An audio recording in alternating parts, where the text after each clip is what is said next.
I just put a for sale sign on the lawn of our family lake house, the one I bought with 30 years of my own sweat and sacrifice. My daughter-in-law thinks it's because she called me too old for the 4th of July party. She has no idea what's really coming. Before we continue, please subscribe to the channel and let us know where you are listening in the comments. The late June sun felt warm on my shoulders. I was in my garden, the one overlooking the lake in Traverse City, carefully weeding around the rose bushes I'd planted a decade ago. Every summer here was a memory. I could still see a small Evan, my son, taking his first hesitant strokes in the clear water. I could almost smell the smoke from 100 family barbecues. This house wasn't just wood and stone. It was a library of our lives. The crunch of tires on the gravel driveway pulled me from my thoughts. Evan and his wife, Brooke, were here. Evan stepped out of the car and immediately wrapped me in a hug. "Hey, Mom, the place looks beautiful, as always." I smiled, hugging him back. It keeps me busy. Brooke, however, bypassed the garden. She walked a slow circle on the porch, her eyes scanning the log cabin I had designed myself. She ran a hand over the pine railing. "If only you'd update this place a bit, Mom," she said, her voice casual. "All this wood is a little old."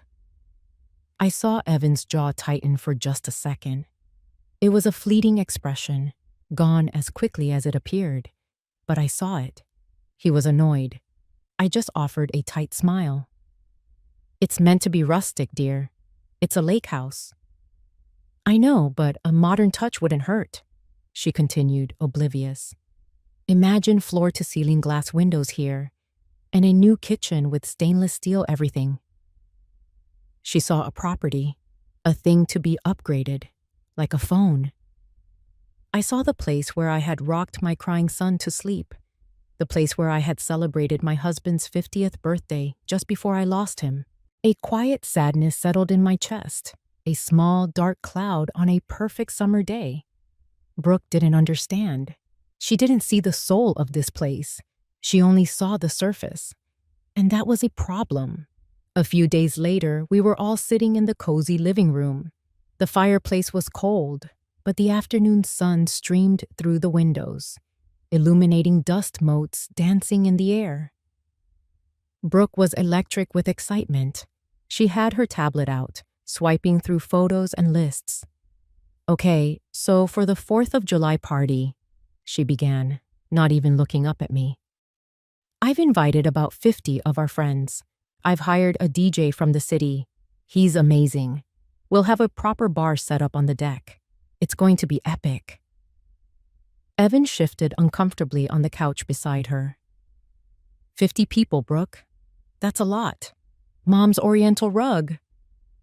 "Oh, we'll roll it up," she dismissed with a wave of her hand. "This year will be different, Mom," she said, finally turning to me, her smile bright and condescending. A real party for young people. I felt a cold knot form in my stomach. For 30 years, the 4th of July at the lake house was a family tradition. It was about grilling hot dogs, watching the kids swim, and setting off small, legal fireworks on the dock at sunset. It was never about a DJ. Then, she delivered the final blow. She leaned forward, placing a hand on my knee, her expression a perfect mask of concern. "And we were just worried about your health, Mom. All the loud, thumping music and so many strangers. It's just too much. It would be so overwhelming for you." I stared at her, speechless. "So," she concluded, sitting back with an air of finality, "we think it's best if you just stay home and rest. You don't need to come. We'll handle everything." The silence in the room was deafening. I looked at my son. Evan was staring at the floor, his face a mixture of shame and frustration. He didn't say a word. He didn't defend me. He didn't defend our traditions. In his silence, I felt a profound sense of loneliness, a betrayal that cut deeper than Brooke's selfish words. She wasn't just throwing a party. She was erasing me from my own home, from my own life, using my age as a weapon against me. And my son was letting her. The inciting incident wasn't the party, it was his silence. That evening, the house felt unnervingly quiet. The sun had set, leaving streaks of orange and purple across the lake. I sat in the dark, the phone feeling heavy in my hand. I couldn't let it go. I couldn't accept Evan's silence. I dialed his number. He picked up on the second ring. "Mom?" My voice was trembling, but I held it steady. I didn't want to yell or cry. I wanted an answer. "I just have one question, Evan. Is that what you think too?" There was a long pause on the other end of the line. I could hear him breathing, the sound of a man trapped. I waited. I had waited all afternoon for him to speak. I could wait a little longer. Finally, he let out a long, shaky breath. When he spoke, his voice was a furious whisper. "No, Mom, no, I am so sorry. I'm so tired of her attitude. I'm at my wit's end." Relief washed over me, so potent it almost made me weak. He was still my son. "I've tried talking to her," he continued, the words tumbling out now. "I've told her a dozen times that she's being disrespectful, that she takes you and this house for granted. It's like talking to a brick wall. She just doesn't get it." I listened, my own hurt slowly morphing into something else, something colder, sharper. The businesswoman in me, the one who had built an event planning company from nothing, was waking up. Hurt was a feeling. Disrespect was a business problem, and business problems had solutions. "Then maybe words aren't the right approach," I said, my voice no longer trembling. It was firm. "What do you mean?" Evan asked.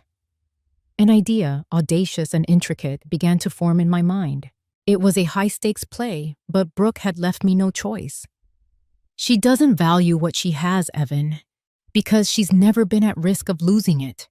She sees this house as a free luxury hotel. We need to reevaluate the asset." "Reevaluate?" he repeated, confused.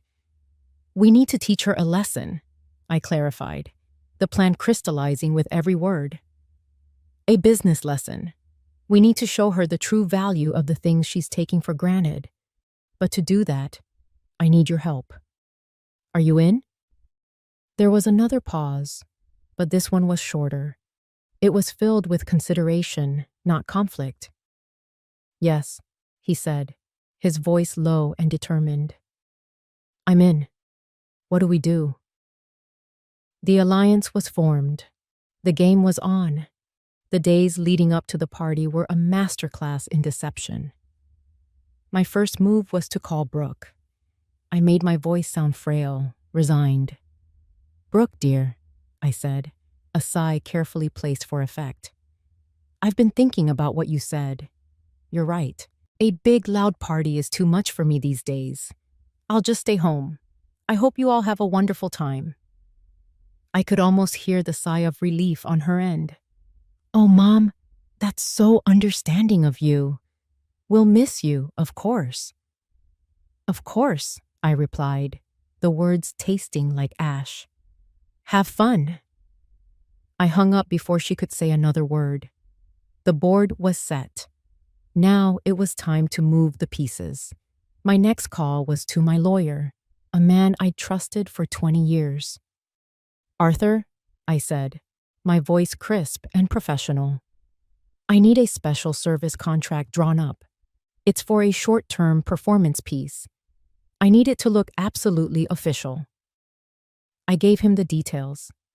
He was a good lawyer. He didn't ask questions about the why, only the how. My final call was to an old friend from my college theater days, a man named Frank, who now ran a small troupe of actors. "Frank, it's Marilyn," I said. "How's your golf game?" We chatted for a minute before I got to the point. "Listen, I have a role for you, and for one of your best character actresses. It's a weekend gig. The pay is excellent, and the part is juicy. It requires a high degree of professionalism and subtlety. Are you free this weekend? He was intrigued. Marilyn, you always did have a flair for the dramatic. Tell me more. I laid out the scenario, not the reasons behind it, but the script they would need to follow. He loved it. By the time I hung up the phone, the key players were in place. To Brooke and the world, I was a forgotten old woman, sitting at home while the younger generation took over. In reality, I was a director, standing in the wings, waiting for the curtain to rise on the first act of my carefully staged production. The silence was the most important part. It was the space where Brooke's confidence grew, where her guard came down completely. She had no idea the storm that was about to break. Before we continue, please subscribe to the channel and let us know where you are listening in the comments. The night of the 4th of July arrived.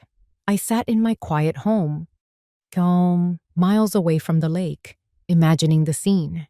I didn't have to imagine for long. Around 9 o'clock, my phone buzzed.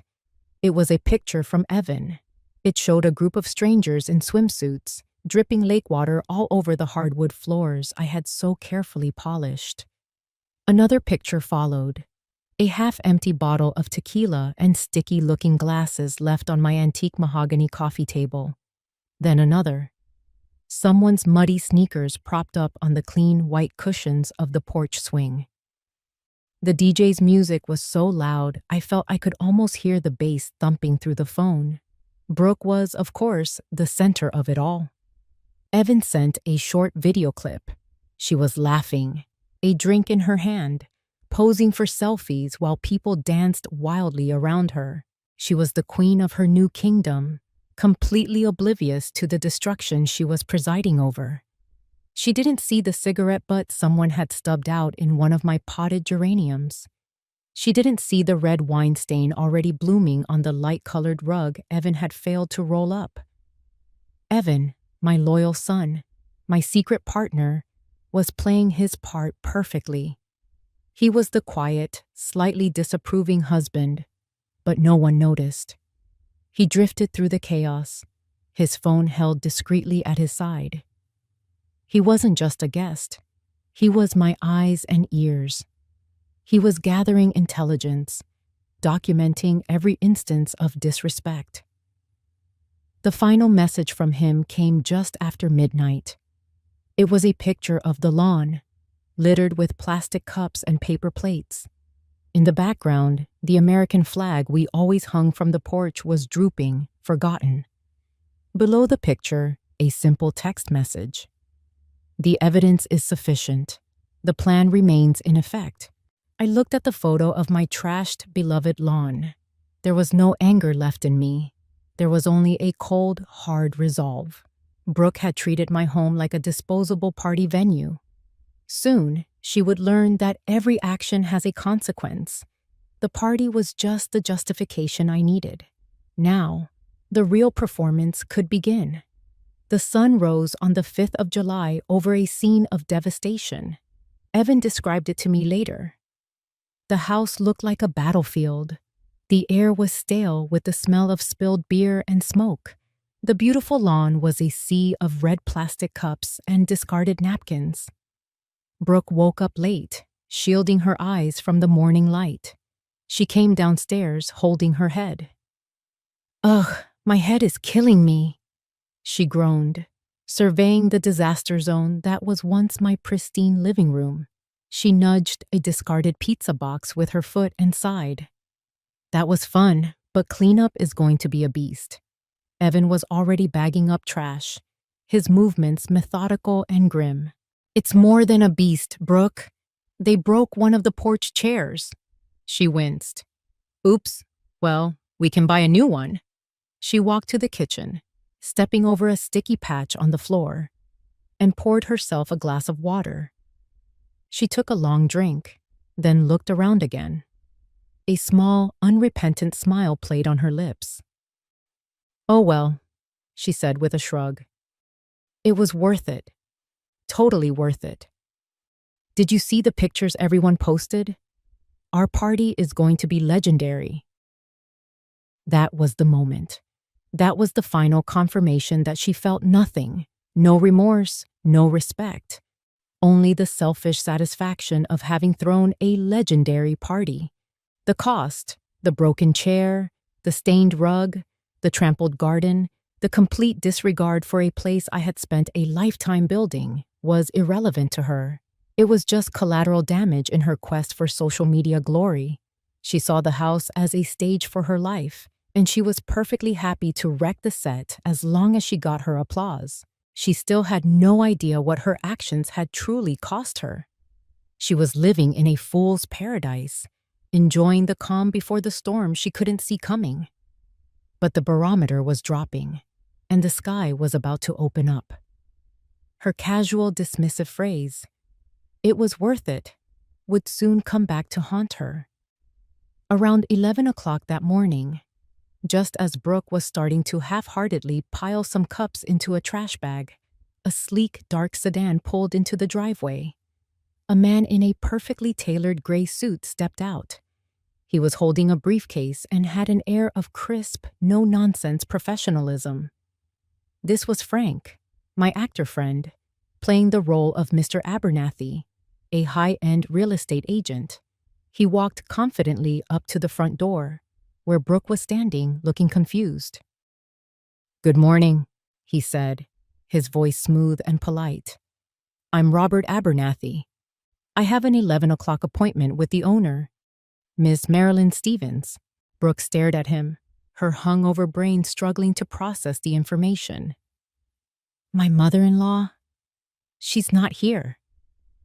"Yes, I know," Frank said, giving the messy porch a brief, disapproving glance. "She informed me she wouldn't be present. She asked me to begin the process immediately." "The process for what?" Brooke asked, a note of unease creeping into her voice. Frank didn't answer directly. Instead, he walked back to his car, opened the trunk, and pulled out a handsome, professionally printed sign. On it, in bold, elegant letters, were the words, "For sale." He strode onto the lawn, found the perfect spot with the best view of the house from the road, and with a few sharp, efficient thrusts, hammered the sign deep into the soft earth. It stood there, stark and undeniable. Brooke's jaw dropped. She looked from the sign to the man and back again, her face a mask of disbelief. What is that? What are you doing?" Frank walked back towards her, pulling a business card from his jacket. He handed it to her. "Your mother-in-law has decided to sell the property. She wants to proceed quickly and with minimal fuss. She said the house no longer suits her needs." He gave her a polite, unreadable smile. "If you have any questions, you should direct them to her. Now, if you'll excuse me, I have to start taking the preliminary photographs." He turned his back on her, leaving her standing alone on the porch, staring at the sign that had just shattered her world. The first shockwave had hit, and it was just the beginning. The moment Frank's car disappeared down the driveway, Brooke's phone was in her hand. Her first call was to Evan, who was conveniently stuck in traffic on his way back from an errand I had invented for him. "Evan, you will not believe what is happening," she shrieked into the phone. "There is a for sale sign on the lawn. Your mother is selling the house." Evan played his part beautifully. There was a long pause, followed by a shocked, "What? That's impossible. I'll be there as soon as I can." He hung up, leaving her to stew in her own panic. Her next call was to me. I let it ring 4 times before answering, my voice calm and detached. "Hello? Marilyn, what is going on? There's a man here, and a sign. Are you selling the lake house? You can't." Her voice was a jumble of tears and accusations. I let a bead of silence hang in the air. "Oh, that," I said, as if discussing the weather. "Yes, I've decided it's time to liquidate that particular asset. Asset? She sputtered. It's our home. Our family's home. Is it? I asked, my voice turning cold as ice. It seems to me it's become a party venue for the younger generation. As you pointedly reminded me, it's no longer a place for me. It doesn't suit my lifestyle anymore. So, I'm making a business decision. A business decision? What are you talking about? This is about the party, isn't it? I'm sorry, okay? I'm so sorry. Apology noted, I said flatly. But the decision has been made. The market in Traverse City is excellent right now. It would be foolish not to take advantage of it. It's nothing personal, Brooke. It's just good business.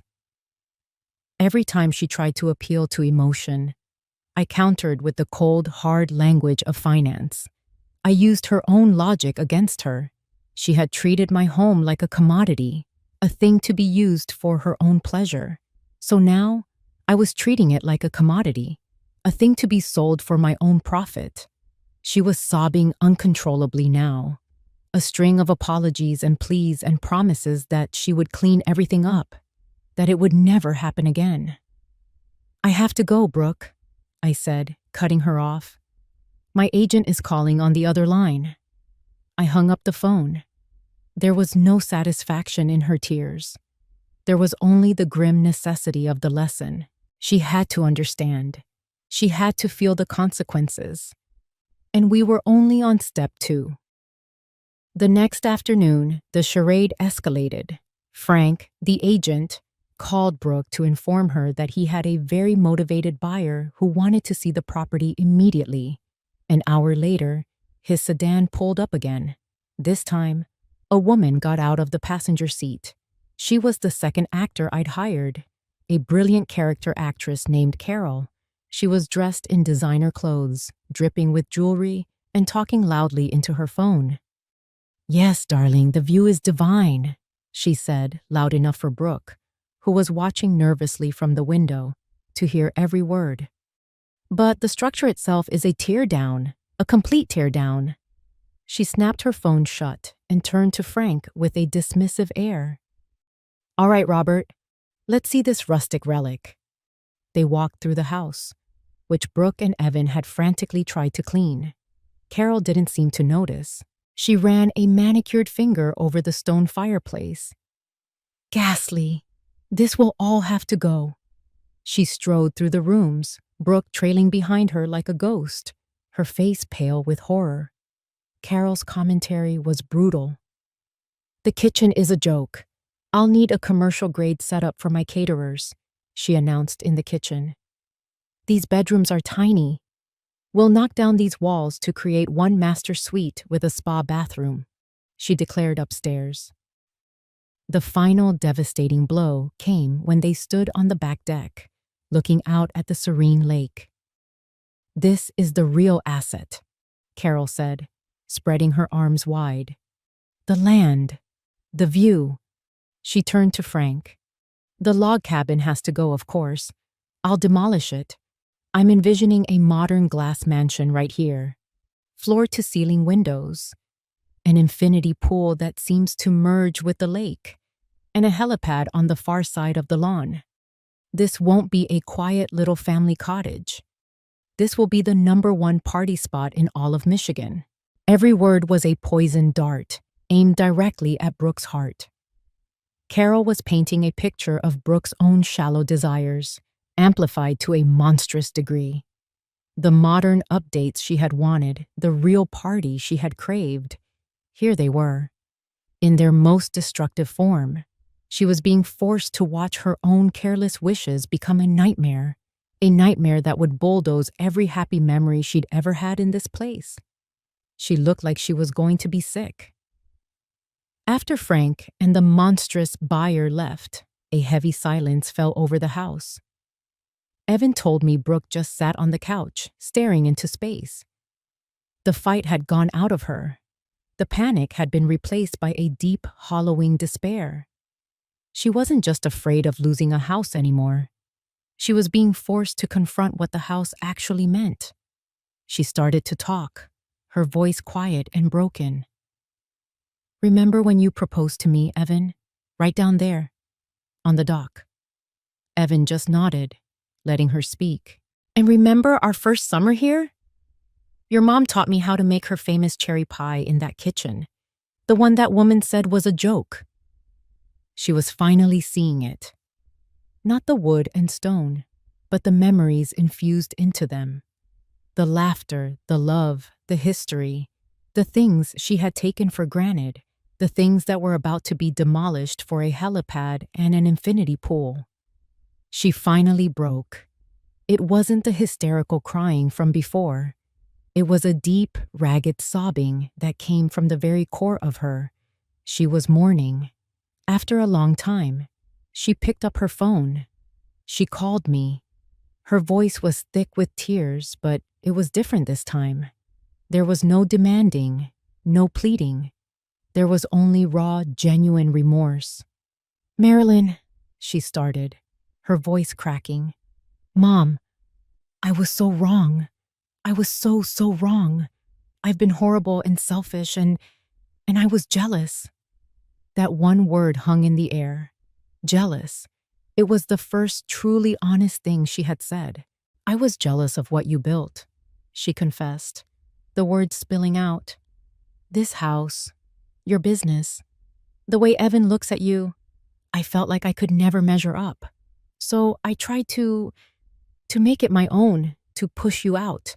It was ugly, and I am so sorry. I'm sorry for not appreciating everything you've done for us, for me. I'm sorry for hurting you." I listened, saying nothing. The plan had been to teach her a lesson about value. But this confession, this moment of vulnerability, was more than I had expected. She wasn't just sorry she got caught. She finally understood why she was wrong. The lesson had been learned. It was time to end the play. The next morning, Evan and I drove to the lake house together. We walked in without knocking. Brooke was in the living room, listlessly wiping down the coffee table. She looked up when we entered, her eyes red and swollen. She looked exhausted, defeated, but also softer. She saw me and flinched, expecting another cold remark. Instead, I sat down on the armchair across from her. Evan stood quietly by the fireplace, a united front with me. "The house isn't for sale, Brooke," I said, my voice gentle but firm. She stared at me, confusion replacing the sadness in her eyes. "What?" "Mr. Abernathy is not a real estate agent. He's an actor. The woman who wanted to build a helipad? She's an actress." Brooke looked from me to Evan, her mouth slightly agape as the truth began to dawn on her. She saw the confirmation in her husband's grim expression. "It was all a plan," I explained calmly. "A very elaborate, very necessary plan." "I was in on it from the beginning," Evan added, his voice steady. "I could not stand by and watch you disrespect my mother and everything she has built for this family anymore. Love isn't a free pass, Brooke.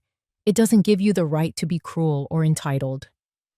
Brooke just shook her head slowly, a mixture of shame and disbelief on her face. I don't understand." I slid a folder onto the coffee table in front of her. She flinched, probably thinking it was a fake sales contract. "This isn't a contract," I said. "Open it." Hesitantly, she did. Inside, there were no legal documents.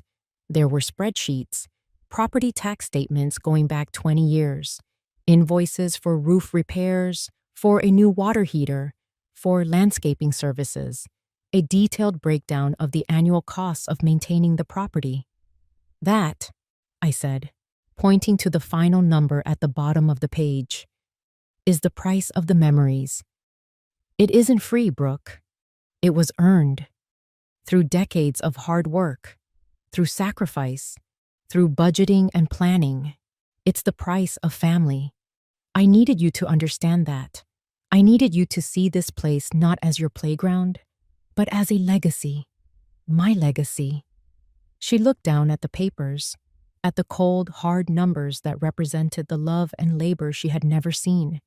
And for the first time, I think she truly understood. Several months passed. The chill of autumn arrived, painting the trees around the lake in brilliant shades of red and gold. The for sale sign was a distant memory, a strange dream, but its impact lingered. Something had fundamentally shifted in our family. It was Thanksgiving. The aroma of roasting turkey and cinnamon filled the lake house, a real comforting smell that chased away the phantom scent of stale party beer. I was in the kitchen, basting the bird. A moment later, Brooke came in, tying an apron around her waist. "Can I help?" she asked. Her voice was quiet, respectful. There was no trace of the old entitlement. "You can make the gravy," I said, nodding towards the stove. "The recipe is in that old wooden box. It was my mother's." She didn't just follow the recipe. She asked questions. "Why do you add the flour before the broth? Does it really need a full teaspoon of sage?" She was genuinely interested. She wasn't trying to take over. She was trying to learn. She was asking for a piece of the legacy to be passed down to her, the right way. Later, as we were all sitting down to eat, Evan stood to carve the turkey. He paused, knife in hand, and looked from me to Brooke, who were sitting side by side. He smiled a real, relaxed smile, the kind I hadn't seen on his face in a long time. "I'm thankful," he said simply, "for my family, all of us, together in this house." Brooke met my eyes across the table. In her gaze, I saw gratitude. I saw respect. And I saw the hard-won wisdom of someone who had almost lost everything. Our relationship wasn't perfect. There was still a fragility to it, a carefulness in our words. But it was real. We were building something new, on a foundation that was no longer taken for granted. The lesson had been painful, but it had been necessary. The house was safe. The family was healing.